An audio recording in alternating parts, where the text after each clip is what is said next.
अस्सलाम वालेकुम नाज़रीन, मैं हूं अब्दुल याज़। आइए देखते हैं आज का खबरनामा। टीपीसीसी प्रेसिडेंट रेवंत रेड्डी ने एआईएमआईएम हैदराबाद एमपी असदुद्दीन अवैसी साहब से कई सवालात किए और असदुद्दीन अवैसी साहब को जवाब देने के लिए भी कहा है। और रही दूसरी बात, असदुद्दीन अवैसी साहब कांग्रेस को कोस रहे हैं। क्यों कोस रहे हैं ये उन्हीं को पता है। लेकिन बाबरी मस्जिद शहीद करने वाले पीवी नरसिम्हा राव का एक बड़ा स्टैचू बनाया और असदुद्दीन अवैसी साहब इस पर खामोश है। और पीवी नरसिम्हा राव की पोतरी को महबूब नगर से टिकट देकर जिताया गया, तो फिर केसीआर साहब को बाबरी मस्जिद शहीद करने वालों पर कैसे रहम आ गया, ये असदुद्दीन अवैसी साहब ने कभी नहीं पूछा। दूसरी बात, उत्तर प्रदेश में 100 सीटों पर एमपी साहब अपने कैंडिडेट ठहराने जा रहे हैं।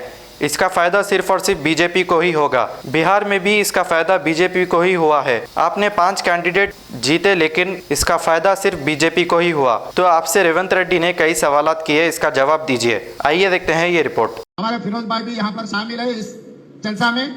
मेरा अच्छा दोस्त है असद भाई।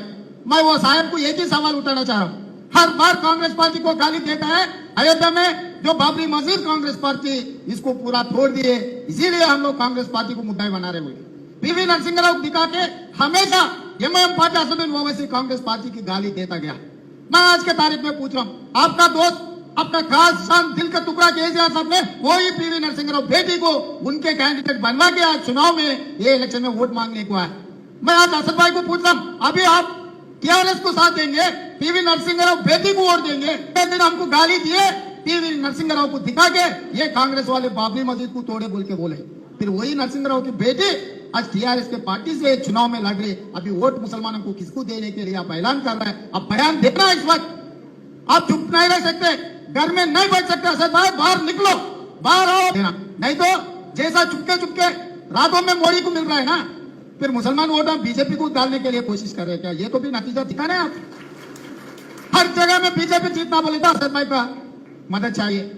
उन लोगों को बिहार में बीजेपी जीतना बोले तो असद भाई का मदद चाहिए, महाराष्ट्र में जीतना बोले तो असद भाई जाना है, उत्तर प्रदेश में बीजेपी जीतना बोले तो असद भाई का जरूरी है, भारतीय जनता पार्टी। अभी तेलंगाना में भी बीजेपी को जिताने के लिए असद भाई मदद करेगा, क्या करेगा मैं पूछना चाह रहा हूँ। क्योंकि असली नियत अब पता लगेगा। आप घर में चुप बैठे तो नहीं चलेगा। आप जा रहे असम जा रहे या बंगाल जा रहे, महाराष्ट्र बिहार जा रहे, बहुत बहुत दूर जा रहे मुसलमानों को बोलने के लिए, कांग्रेस को हराने के लिए। मैं ये वक्त मैं पूछ रहा हूँ, जब खुद का जगह आप इधर के सदर है, ये तेलंगाना मुसलमान भाइयों का क्या बोलना चाह रहे हैं? किसको मदद दे रहे हैं असद भाई? अब पहले ऐलान करो एमआईएम किसको मदद दे रहा है।